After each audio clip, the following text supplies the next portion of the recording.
takvimlerde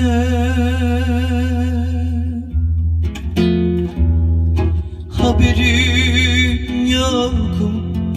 Geçiyor yıllar, bana küsmüş, yüzüme gülmez zalim aynalar. Kimimiz yorgun, kimimiz vurgun, kimi isyankar. Acı gerçek bu, ömrümüz bir su, geçiyor yıllar. Vakit geç olmuş, dönülmez yolmuş, yürek bin pişman. Bundan böyle bana meyler dost, geceler düşman.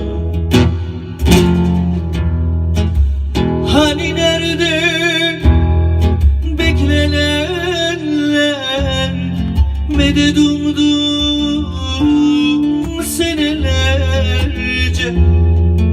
Anılar hep dolu dizgin, bize hayır yok gecelerde.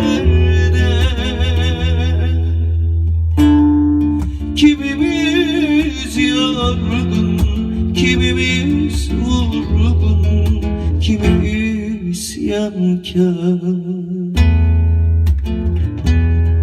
Acı gerçek bu, ömrümüz bir su, geçiyor yıllar. Vakit geç olmuş, dönülmez yolmuş, yürek bin pişman. Bundan böyle bana meyler dost, geceler düşman.